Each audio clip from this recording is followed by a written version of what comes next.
So, today's session is on a mindset rebellion. It's about ditching this idea of coping quietly, and it's about building a new type of resilience.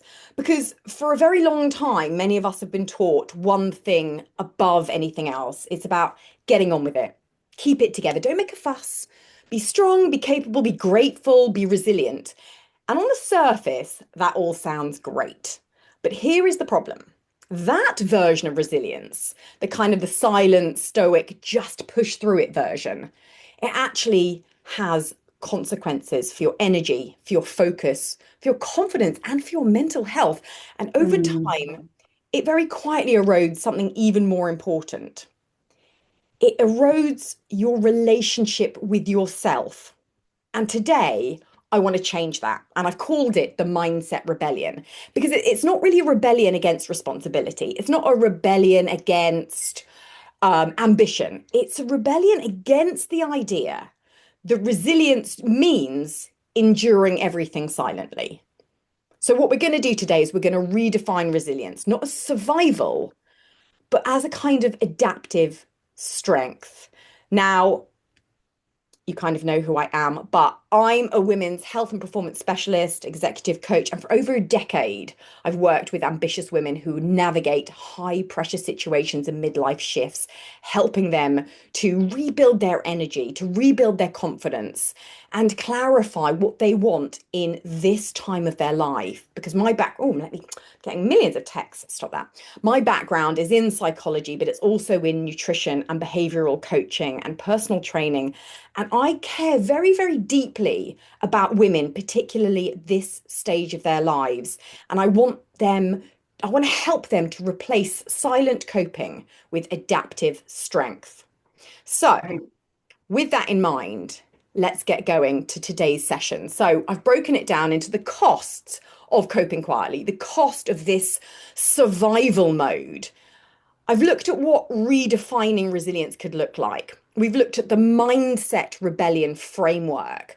And then we've looked at pushing through to responding powerfully. And then a practical tool for this kind of mental flexibility. And then how we can integrate this into our lives. So let's look at the cost of coping quietly.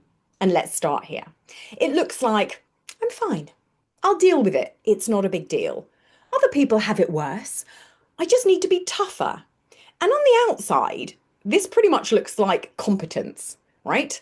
But on the inside, it often looks like constant, chronic, low grade stress.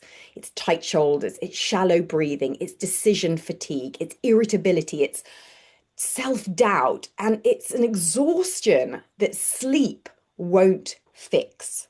Because psychologically, something really important is happening. When we suppress stress instead of processing it, what we're doing is we're activating a threat response. And the brain reads unexpressed stress as ongoing danger. And when the brain thinks that we're in danger, it shifts into what's called the survival mode. It's fight, it's flight, it's freeze. And this system is amazing in short bursts. But when it becomes chronic, when it's something that we're experiencing constantly, it changes how we think and feel. We start becoming reactive. We start becoming less flexible. We start becoming more defensive, more exhausted. Not dramatic, just draining. This coping quietly does not build resilience. It builds survival mode. And survival mm, mode is not the same thing as strength. And it often is seen as that. So, what we need to do is redefine resilience for midlife women. Resilience now is not, and probably never has been really, enduring everything. It's not never struggling. It's not never reacting. It's not never feeling overwhelmed. That's not what resilience is. Resilience is the ability to actually respond rather than just react. It's psychological flexibility, it's emotional regulation, it's self awareness, plus feeling like you have a choice. So, how does resilience show up in people that actually are being resilient? So, this is really interesting. And research in behavioral psychology actually shows that resilient people are not the least stressed, but they are the most adaptive. So, they notice stress, they notice when they're feeling stressed very early. They regulate their central nervous system. They put practices in place to regulate. They reframe challenges. They adjust their behavior and they recover deliberately. Because resilience is built through micro adjustments, tiny, tiny things, not heroic endurance. It's not about becoming harder or stronger. It's about becoming more aware. And this is where the rebellion begins, because rebellion is really about awareness. So, I want you to take a really quick moment now, and I want you to ask yourself, where in your life are you coping quietly? Is it at work? Is it at home? Is it your health? Is it your relationships? And once you've given that a couple of minutes thought, what is that costing you? Is it your energy? Is it your patience? Is it your confidence? Is it impacting your sleep? This is not about judging yourself. It's just about bringing awareness, asking yourself these questions, bringing awareness to where you're at right now. So, just a couple of minutes, just asking yourself these questions.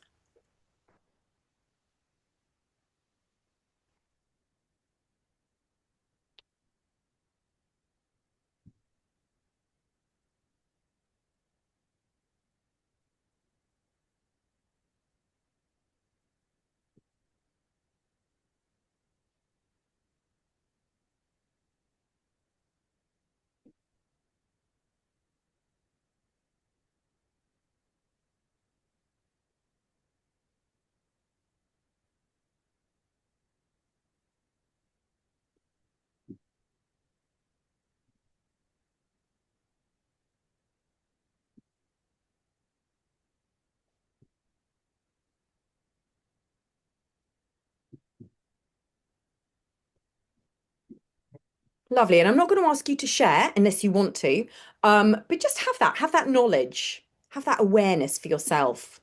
So we're going to go now into the mindset rebellion framework. And this is just a little framework that I've put together just to help you. It has 5 components and they all build on each other. It's awareness, regulation, reframing, choice, and recovery. So let's walk through them all quite quickly now. We're starting with awareness. So you can't change what you don't notice, which is what that previous exercise was about. Awareness means catching those feelings, catching that stress, catching that anxiety early, not after it's exploded. Okay. Noticing it before that happens. Noticing when you feel overwhelmed, when you feel under pressure, when you feel stretched. And labeling emotion reduces its intensity. It makes it feel controllable. And this is actually a proven, has a lot of research behind it. It's affect labeling because when you name it, you calm it and you control it. The next part is regulation. You cannot think clearly when you are in a threat state. When you think you are in danger, you cannot think clearly. You cannot use that prefrontal cortex part of your brain. So before responding, we need to regulate that central nervous system. And it can be super simple. It's slowing down your breathing. It's breathing out for longer than you breathe in. It's grounding your body. When your central nervous system settles, your thinking improves. Because regulation isn't about avoidance. It's not about not thinking about the stressful things. It's about preparing yourself. Reframing. So your mindset is the lens through which you interpret this pressure. So let's take a really simple example. So a really challenging email arrives. Mindset one might be, okay, I've really messed up. This is bad. What happens? Well, your stress spikes, your confidence drops. You're not in the best position to respond effectively. Mindset two, Okay, this is uncomfortable, but you know what? I'm going to deal with it. Your stress is still probably going to rise, but it's stabilized. The event is exactly the same, but the interpretation changes your physiological response to that situation. And this is called cognitive appraisal theory. Your brain is constantly asking, is there a threat or is this manageable? Reframing the situation is going to help you to shift the answer. Okay, choice, language, how we talk to ourselves about things, about ourselves matters. If we're saying, I have to do everything, it's panic, it's pressure. If it's, I choose to prioritize this, it's agency, because that choice restores control, it restores your power. And resilience grows where this agency lives. Recovery. Without recovery, resilience just becomes endurance. So little moments of recovery. And again, I know we've spoken about this. It's not about going on a 3 week silent retreat. Okay. Very few of us can do that. Very few of us probably really want to do that. But it's not about that. It's those tiny habitual things that you do every single day that is going to build up your ability to recover from these moments. It's about setting boundaries. It's about saying no. It's about pausing before responding. It's about walking away. It's about having those moments of self-care in your day. And recovery is not weakness. Recovery is reinforcement, and that's really important. So, we're looking at from pushing through now to powerfully responding. This is the final shift. Pushing through, it feels productive. Look at all this stuff I've accomplished today. Look at all these things I've ticked off my to-do list. But actually, responding intentionally is what it's all about. When something challenging happens, instead of asking, what do I have to prove? Ask yourself, what is actually required here? Because responding might actually look like delegating. It might actually look like having an uncomfortable conversation. It might be asking for clarity. It might be resting. It might be saying no. Rebellion doesn't have to be loud, and it is often internal. It's choosing alignment rather than just being on autopilot and doing what you think you should do and doing what society tells you to do. It's about interrupting the old script, which maybe worked for you in your 20s and 30s. It's interrupting that script and writing a new one that works for you right now. So let's look for a practical application. Let's make it concrete. So the next time you feel any kind of pressure, anxiety, overwhelm, the first step is to notice it. Notice that that's how you're feeling. Don't override that feeling with I can cope. Notice it. Okay, this is how I'm feeling. And then regulate your body. Come at it from a position of power. This is how I'm feeling. I'm actually going to regulate myself now. So I'm not reacting, I'm going to respond. Ask yourself, is this a threat? Am I actually going to be hit by that bus or attacked by that tiger? Or is it just a challenge? That reframing part, and then choose your response. Choose how you go back to that situation. And it might be that you don't go back to that situation. Maybe you delegate it and somebody else goes back to it. Maybe you say no. Look at all the different options as to how you could go back to that situation rather than just loading it on yourself, because that might not be right for you right now. And then schedule your recovery. Make sure you're looking after yourself. Make sure you're incorporating that micro recovery into your everyday life, because this is resilience in action. It's not dramatic, it's not performative, it's very little, it's very quiet, and it's very deliberate. So, what can we take away from this very short little session? If you remember one thing from today, let it be this. Coping quietly is just a survival mode, but responding powerfully is resilience. And real resilience is awareness. It's regulation, it's reframing, it's choice, and it's recovery. It's meeting life with honesty and authenticity, not suppressing our own needs and suppressing who we are and what we want. Because strength, real strength, doesn't come from pretending everything is fine. Okay? That's not being Pollyanna and just saying, I can do everything and I'm fine. That's not real strength. It comes from responding with clarity and self-trust, knowing who you are, knowing what's right for you, knowing what works for you. That's real strength. So if you're tired of just coping, of just surviving, if you're ready to build something steadier and more sustainable, if you want a more robust way to handle pressure and change, something that we all experience every day, externally and internally, that's what this work is about. It's not about being perfect. It's not about performing for everybody else. But power, that quiet kind, the grounded kind, the kind that lets you move through life with clarity and confidence and self-respect, that's what we're looking for. And that's what's important, even more important at this stage of your life.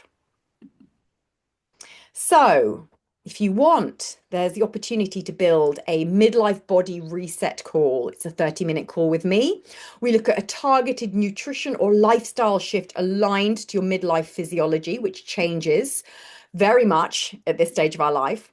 It's clarity on what's driving weight resistance, low energy, or cravings. It's a realistic, sustainable path forwards without restriction, without burnout, without guessing what's going to work. So there's the option to book that if you would like to. And that is all we've got for you today. Thank you very much for Lovely. taking your time out of your very busy schedule and away Thank from you very much. beautiful sunny weather today, which is unexpected delight, isn't it? Yeah, absolutely. No, that's given me a lot to think about. Thank you very much. You are welcome. You are welcome, and thank you for being here. All right then. Okay, lovely. Thank you very much. Take See care. you soon. Bye. Bye. Bye bye.